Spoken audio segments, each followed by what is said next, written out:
Bonjour à tous, ravi de vous retrouver dans ce nouveau numéro des Talks d'Humanis. Alors aujourd'hui, on va vous parler d'un sujet qui nous tient particulièrement à cœur chez Humanis, c'est le mécénat de compétences. De quoi parle-t-on? Quels bénéfices pour les collaborateurs, pour les associations et pour l'entreprise? Eh bien, toutes ces questions, je vous propose d'aller les poser à nos invités ici présents. Allez, retrouvez-moi sur le plateau. Voilà, on se retrouve sur le plateau d'Humanis. Donc pour démarrer cette émission, j'ai le plaisir d'accueillir le premier d'entre nous, notre directeur général, Olivier Poligny. Olivier, bonjour. Bonjour Cyril. Donc merci d'avoir accepté notre invitation. Alors on va parler d'un sujet qui, je le sais, on va se tutoyer, qui, je le sais, te tient particulièrement à cœur, c'est le mécénat de compétences. Alors pour celles et ceux qui ne sont pas forcément familiers avec le terme mécénat de compétences, qu'est-ce que c'est ? On parle d'un dispositif cadré et encadré par la loi qui permet aux entreprises de mettre à disposition les collaborateurs qui offrent leurs compétences professionnelles ou personnelles à des associations ou à des ONG. C'est d'autant plus important dans la période de crise sanitaire et de crise économique que l'on traverse avec la Covid 2019. Que nos entreprises puissent faire preuve de générosité et proposer à ses collaborateurs d'également avoir de la solidarité et de la générosité. Et le tout pendant leur temps de travail, c'est ça qui est... Le tout sur leur temps de travail. D'accord. Alors, Humanis a lancé un programme de mécénat de compétences l'année dernière. Tu peux nous en dire plus ? Oui, ça fait un peu plus d'un an maintenant qu'on a décidé de lancer ce programme-là. Alors l'idée, elle est merveilleuse, c'est... prendre le temps disponible de nos collaborateurs, et on pense dans nos métiers principalement aux ingénieurs qui sont entre deux missions et qui attendent de pouvoir proposer leurs services, se rendre utiles. Donc c'est une véritable chance de pouvoir avoir ce dispositif à disposition sur le marché français. Donc ça s'adresse, nous sommes un groupe international, mais ça s'adresse uniquement pour l'instant aux collaborateurs français, et on a des résultats qui sont extrêmement positifs. Donc ça veut dire que je suis un ingénieur chez Humanis, je termine une mission dans une banque, je suis de retour au bureau. Généralement, il peut se passer un laps de temps avant que je retrouve une nouvelle mission. Donc ça veut dire que je peux m'occuper sur ce laps de temps pour aller partager, donner de mon temps à des associations, c'est ça ? C'est ça, c'est de manière proactive. On peut regarder en amont donc, sur une plateforme dont on parlera, j'imagine, tout à l'heure un peu plus. Les différentes missions proposées. On a, nous également en tant que société, on va vers ces collaborateurs qui ne connaissent pas tous encore le cœur Humanis et donc ce programme de mécénat de compétences pour leur expliquer et leur proposer ces missions. En parallèle, évidemment, des missions plus professionnelles que nous leur proposons pour les remettre le plus possible dans un cadre professionnel. Donc c'est toi en tant que directeur général qui a mis en place, imposé entre guillemets ce programme de mécénat de compétences, donc en juillet 2019. Quelles étaient tes motivations ? La première motivation, c'est d'essayer de faire un tout petit quelque chose pour aider ces associations et ces ONG qui ont des difficultés en termes de budget de fonctionnement. Donc ça, c'est une aide non négligeable qu'on peut apporter à ces associations. La deuxième, c'est qu'on nous demande régulièrement, en termes d'attente de nos collaborateurs, c'est d'avoir des entreprises qui soient responsables, des entreprises qui mettent du sens dans leurs actions. Là, je pense qu'avec un sujet tel que celui-là, on ne peut parler que de sens, donc de générosité, de solidarité. Donc ça nous a encouragés à développer ce programme ensemble. Et on a évidemment une attractivité et une marque employeur qui est améliorée. Et on espère aussi que ça contribue à la fidélité de nos collaborateurs, d'avoir la fierté de travailler dans une société comme la nôtre. Alors ce programme de mécénat de compétences baptisé Cœur Humanis a maintenant un peu plus d'un an. Donc quel premier bilan fais-tu de cette opération ? C'est un bilan qui est extrêmement positif puisqu'on a vu en termes de communication, en termes d'implication de nos collaborateurs, on a plus de 500 jours qui ont été mis à disposition des associations. On a une centaine d'associations avec lesquelles nous travaillons et on est en train de développer des partenariats de plus en plus intéressants, sophistiqués pour eux. Donc c'est très très positif. Si je devais citer quelques noms, mais j'en oublierais évidemment beaucoup, mais on peut parler de Plan d'urgence, on peut parler d'ELA, on peut parler des EHPAD avec lesquels nous travaillons. On est en relation, et tu le sais mieux que moi, avec la SPA actuellement et de très très belles organisations avec lesquelles nous allons chercher à proposer nos services.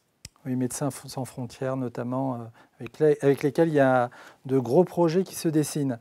Alors, pour lancer ce projet de mécénat compétences, on a décidé de se faire accompagner. On s'est fait accompagner, oui, de Coeo, qui a déjà une réputation et c'est un des pionniers de ce secteur d'activité.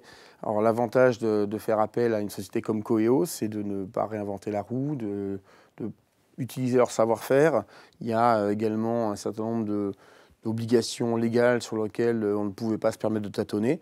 Donc oui, Coeo nous a permis d'organiser, d'orchestrer et de rendre encore plus efficace notre dispositif. Oui, jouer le rôle d'accélérateur.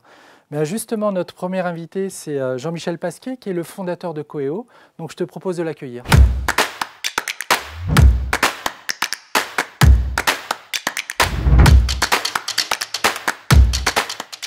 Jean-Michel, bonjour, bienvenue dans notre émission. Bonjour Olivier.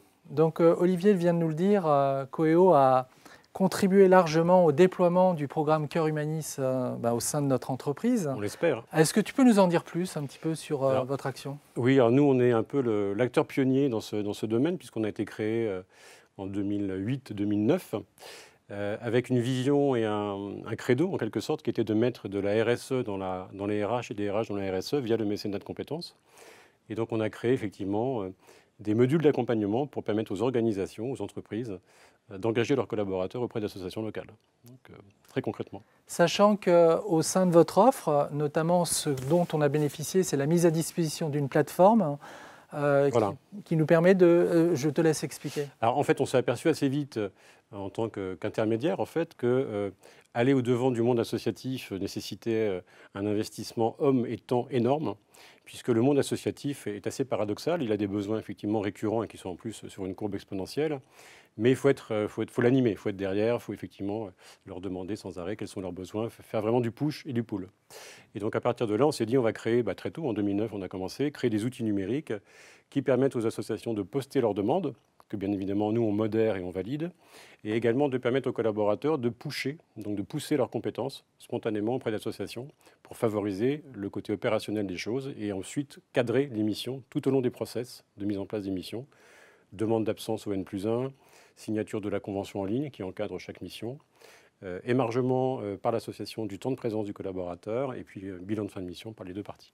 Donc c'est ce que tu appelles une marketplace solidaire, c'est ça? C'est une marketplace, mais qui va au-delà de la marketplace qui souvent est limitée à une offre et à un besoin. Là, on est vraiment sur l'encadrement de l'ensemble du process, ce qui est très important, et ce qui vous permet à vous, en tant qu'entreprise, mécène et employeur, d'avoir des datas, d'avoir un dashboard qui vous permet d'avoir le nombre de collaborateurs engagés, qui est parti quand, combien de temps, etc., d'avoir toutes les datas en fait en temps réel du programme d'engagement. Aujourd'hui, on le sait, il y a de plus en plus d'entreprises qui s'intéressent au mécénat de compétences. Quel conseil donnerais-tu à un chef d'entreprise qui souhaite, comme Humanis, déployer ce type de programme?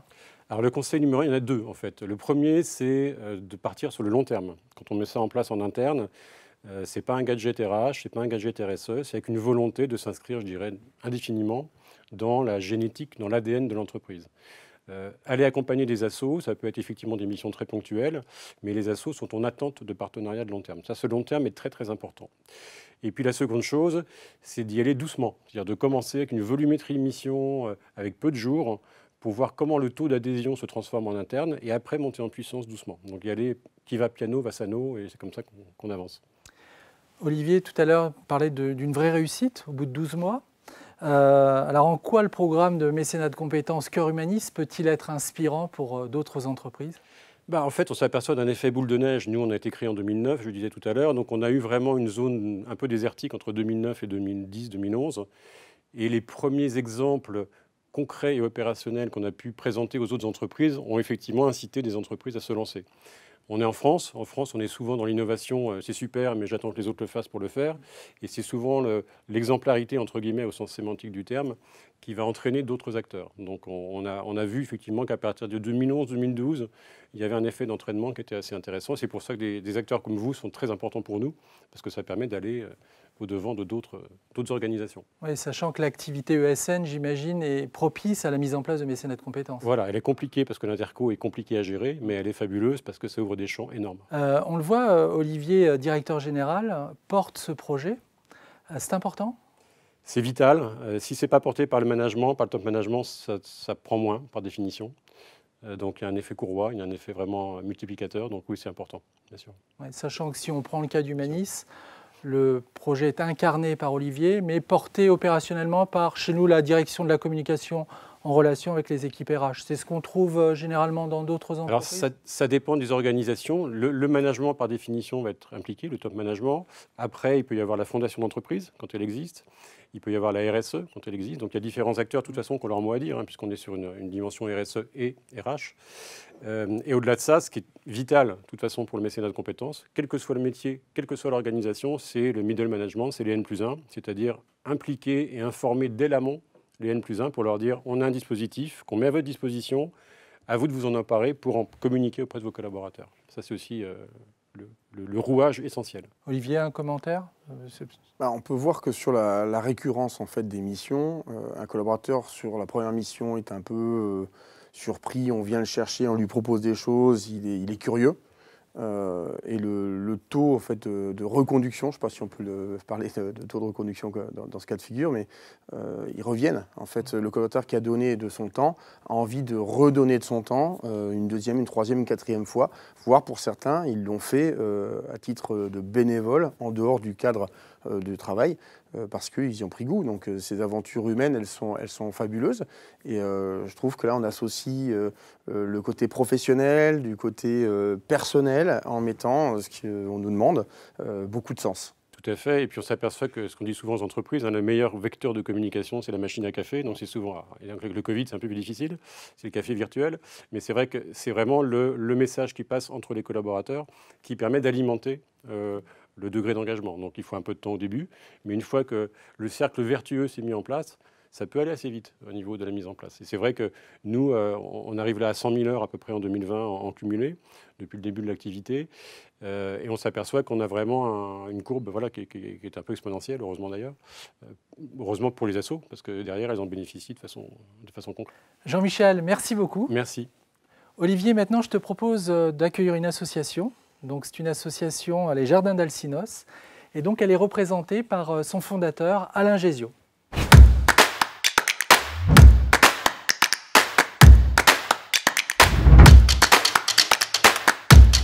Alors, nous sommes très heureux d'accueillir Alain Géziot, qui est à la tête d'une association qui nous tient particulièrement à cœur, les Jardins d'Alcinos. Alors Alain, on a eu la chance de te rendre visite, on a fait un reportage, c'était juste avant le confinement. Ce que je te propose, c'est de le regarder, on se retrouve après.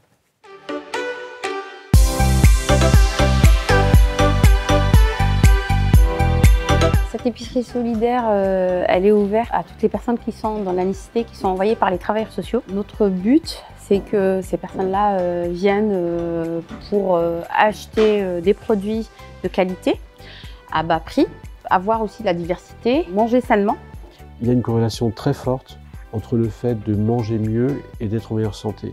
Et donc là, on a modifié un peu certaines règles des épiceries solidaires classiques où il y a presque exclusivement des boîtes de conserve. Là, vous pouvez le voir, il y a beaucoup de fruits et légumes et il y a des produits frais. Donc pour arriver à faire ça, il faut donc des ressources importantes en termes d'espace. Il faut des ressources alimentaires, c'est-à-dire qu'on doit faire beaucoup de magasins pour avoir une diversité. Avec peu de magasins, on n'a pas beaucoup de diversité. Et concernant les ressources humaines, ça veut dire que qui dit quelque chose de plus grand et donc de plus complexe, ça demande de plus de bénévoles et ça demande de résoudre d'autres problèmes. Et pour ces problèmes-là, il faudra des personnes qui ne sont pas seulement à aider dans l'épicerie, mais qui sont des personnes ressources, par exemple pour fabriquer un logiciel ou pour faire de la gestion ou du marketing. Donc c'est en ça qu'on est intéressé pour développer un partenariat avec Humanis pour ces ressources-là aussi, qui demandent un peu plus de temps de développement qu'une personne qui vient dans l'épicerie un jour. En fait, on vient pour trier les légumes, les fruits et les ranger pour que ce soit bien aménagé afin que les clients puissent venir se sentir à l'aise, un peu comme un supermarché. Chez nous, les personnes, quand ils viennent, ils regardent les frigos en haut. On ne veut pas qu'ils regardent en bas parce que d'habitude, les personnes, quand ils passent dans les magasins, ils regardent toujours les prix bas, donc ils baissent la tête. Là, il faut lever la tête. S'il y a juste un seul panier qui est bâclé, qui est mal fait, c'est comme si on touche à la dignité de la personne. Ça m'a tellement plu que du coup, j'ai demandé à venir tous les mercredis et j'encourage les gens à le faire. Ouais.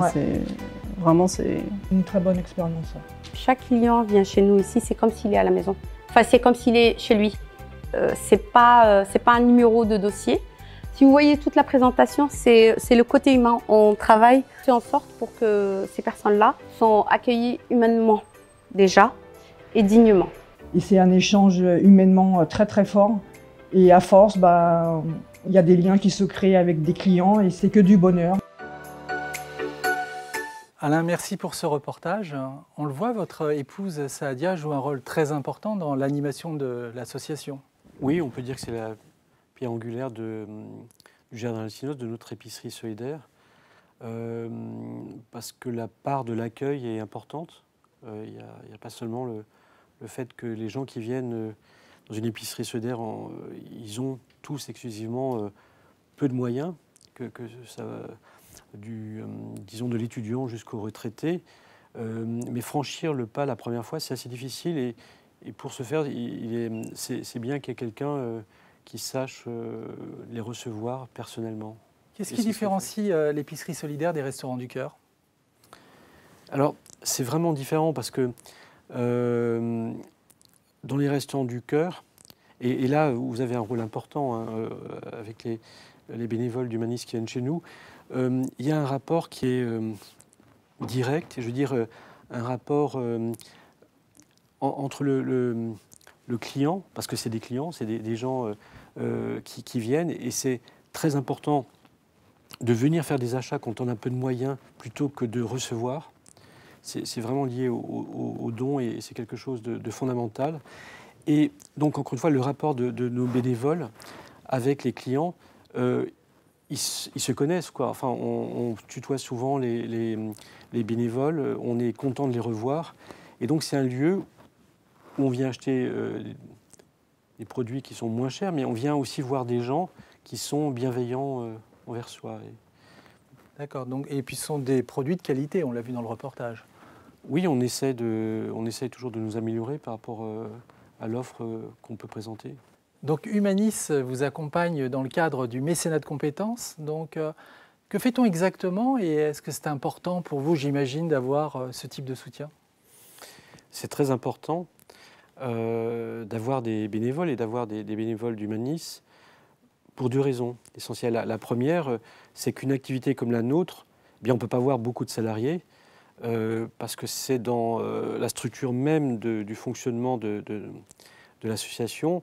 On fait peu de marge et donc on peut avoir peu de salariés. Et pour autant, on a besoin, en tout cas, on souhaite aider le plus grand nombre.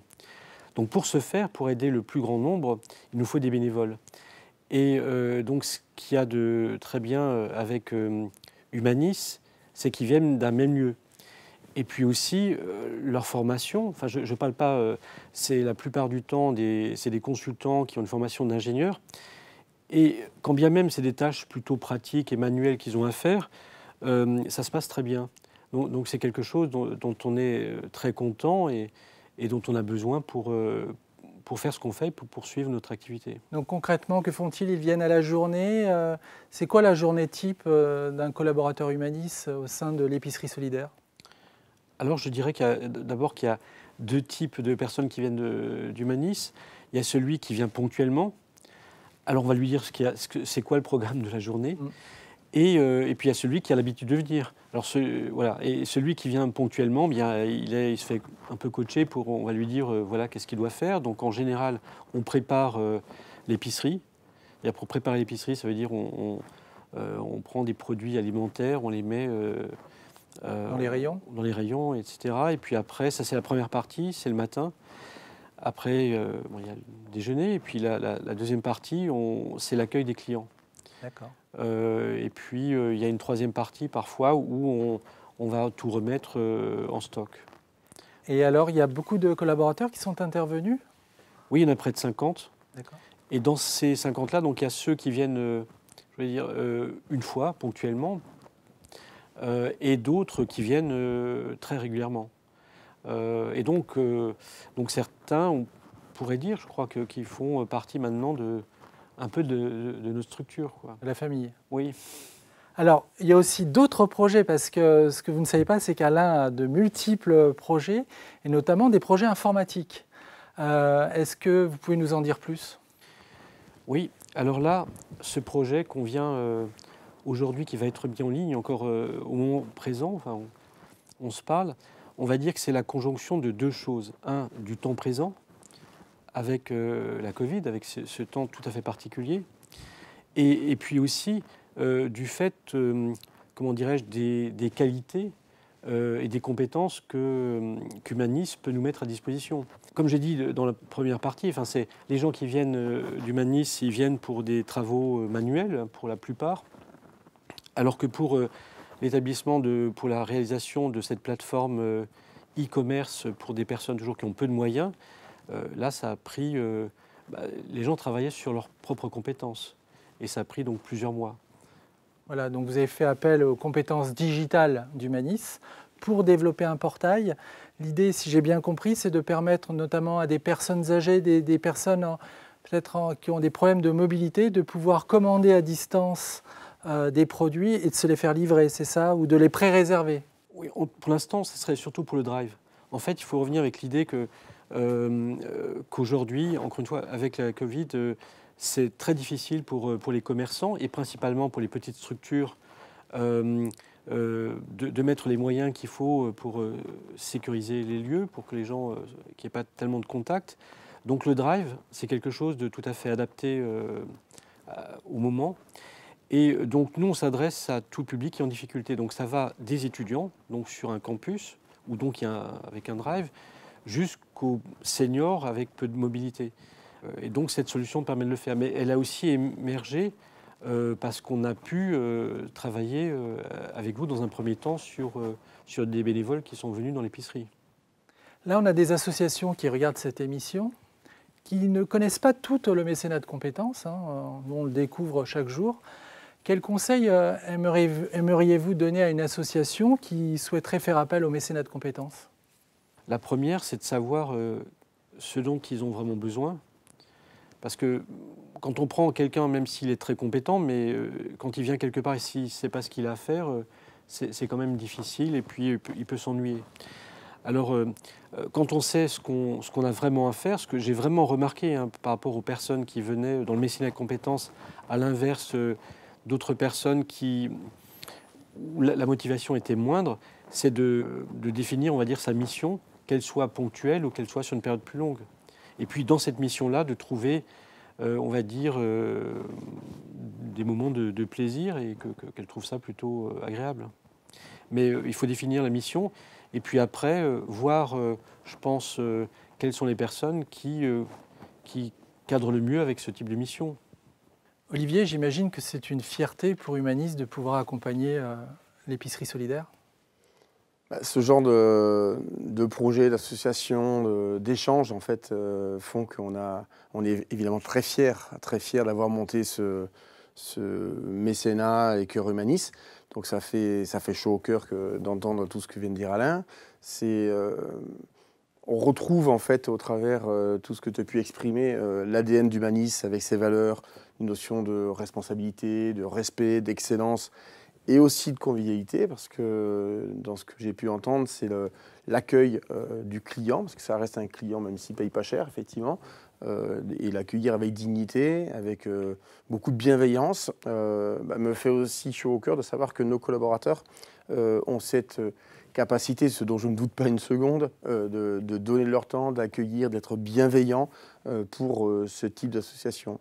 Après, c'est aussi une fierté parce qu'on met en place un partenariat, un soutien qui est technologique. On a parlé de cette plateforme qu'on pourrait qualifier de click and collect et du temps où on est juste en train de distribuer des produits et donc de la nourriture à ses clients.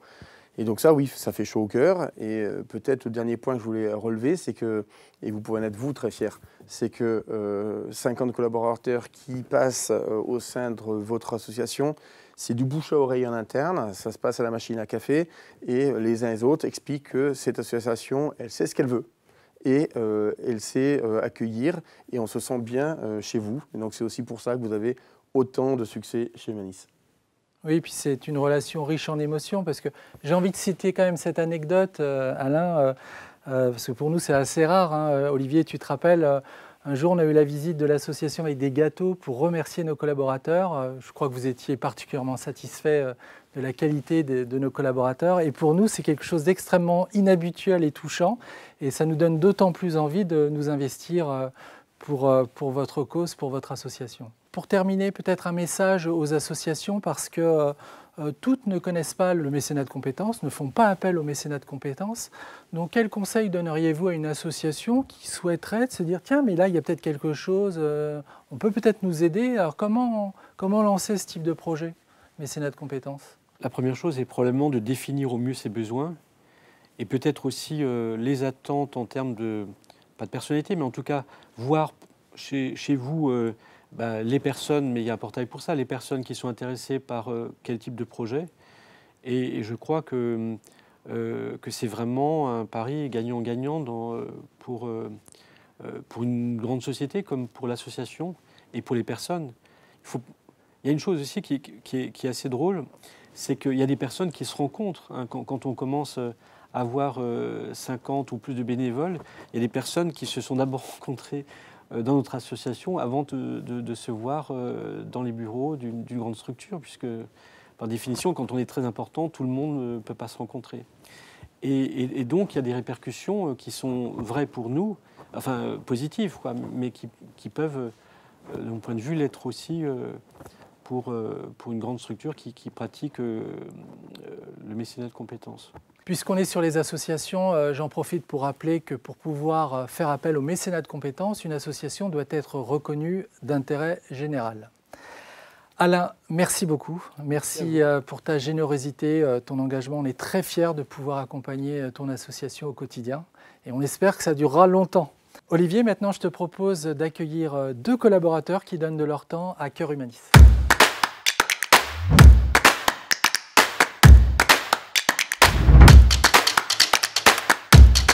Fadma, Eric, bonjour, bienvenue.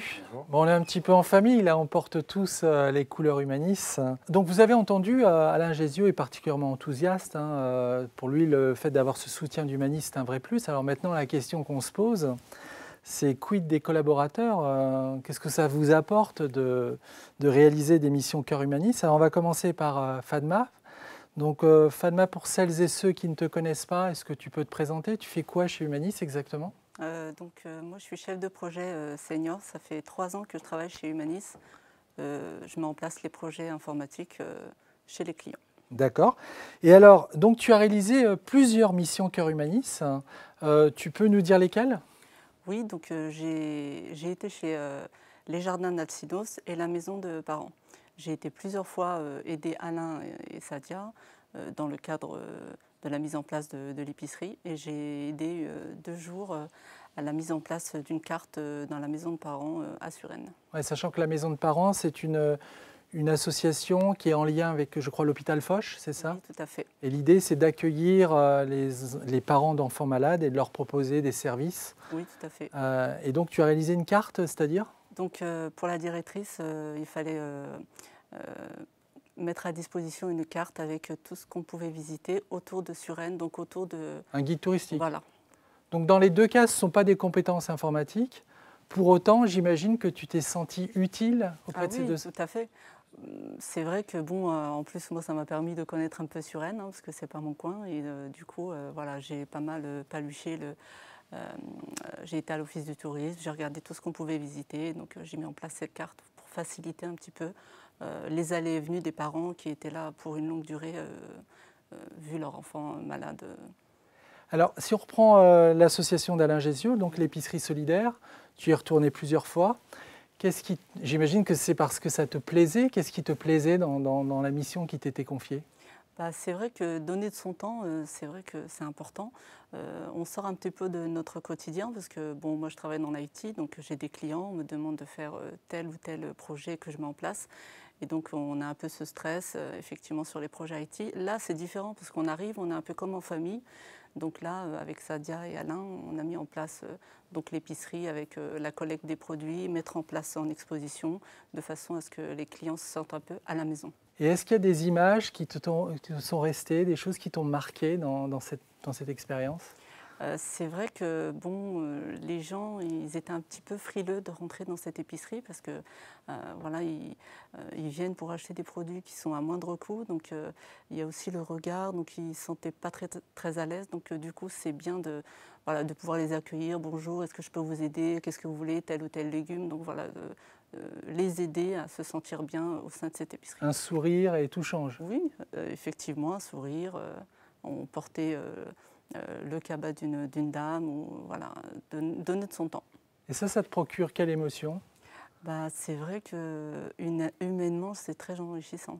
Au-delà de travailler dans une association, de faire un don ou de donner de l'argent, en fait, c'est vrai que donner de son temps et donner un petit peu d'aide à cette association, de dire voilà, je suis là pour vous, on sort de cette journée, on est satisfait et c'est gratifiant même pour nous, quoi. Il y a une forme de fierté d'avoir, oui, tout à fait.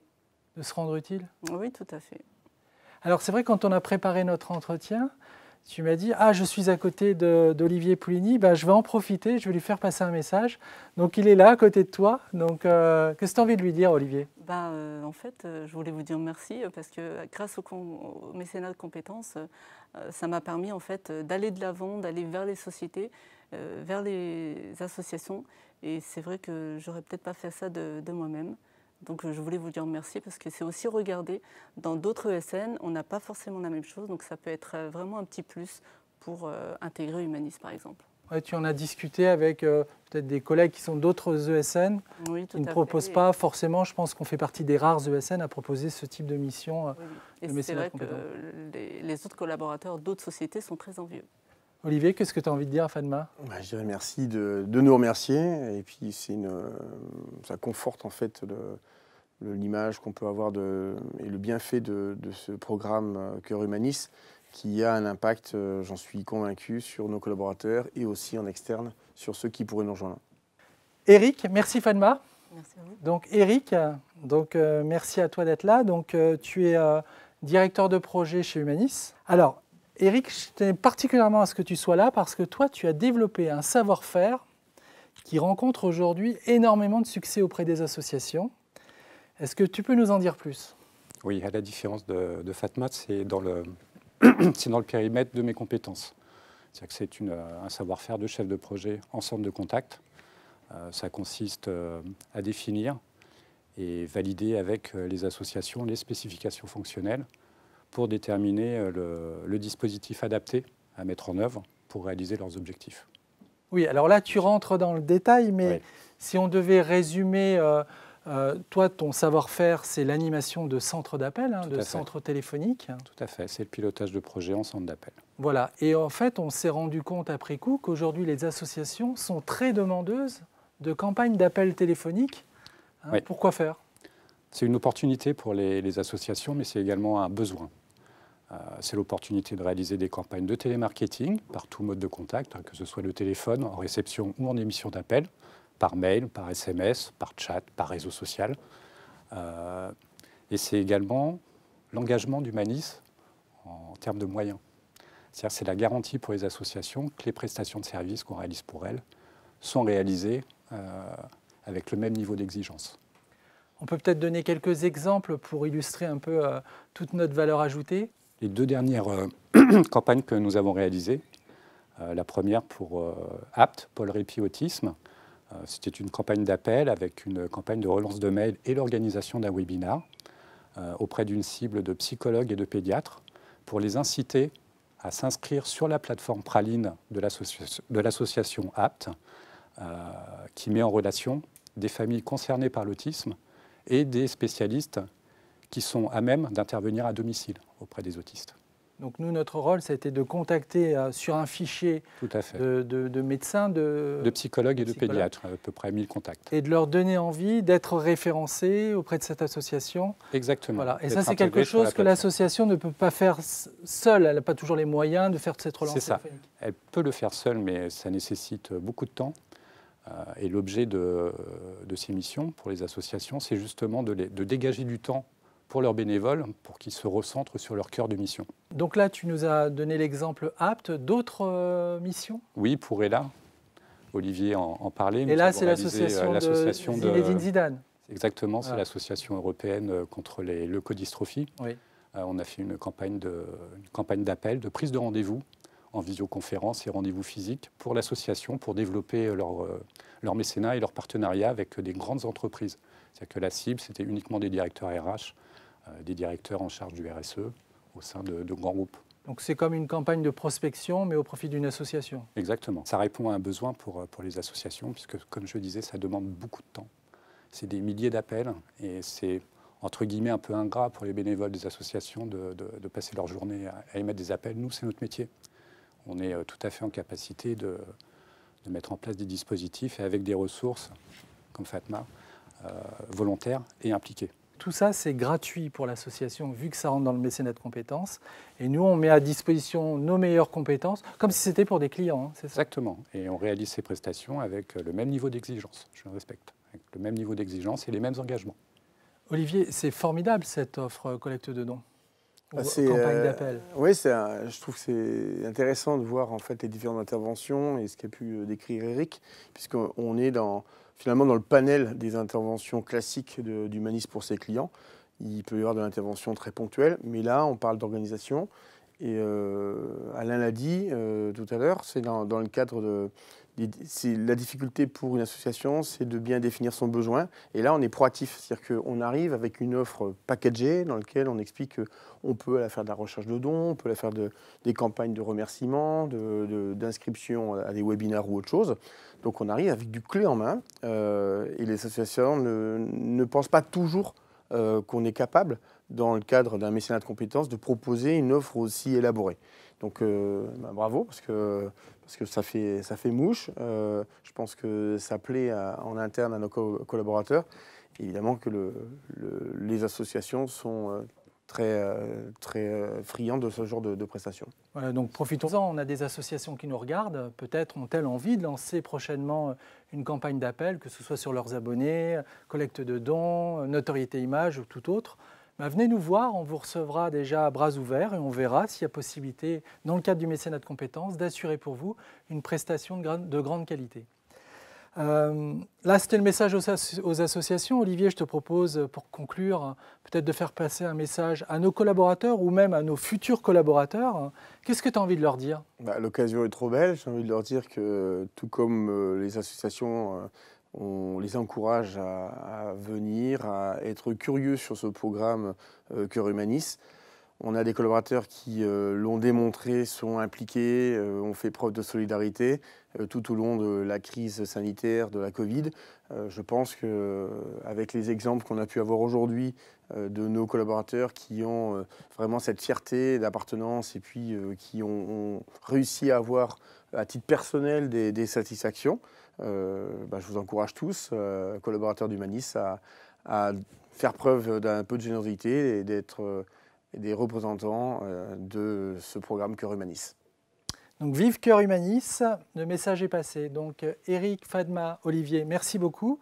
Merci aussi à tous nos internautes, candidats, associations, clients qui ont pris le temps de regarder cette émission. J'espère que ça vous aura donné plus d'informations sur ce qu'est le mécénat de compétences. En attendant, on vous donne rendez-vous le mois prochain sur un autre sujet, donc des Talks Humanis, l'émission. Restez connectés et à très bientôt.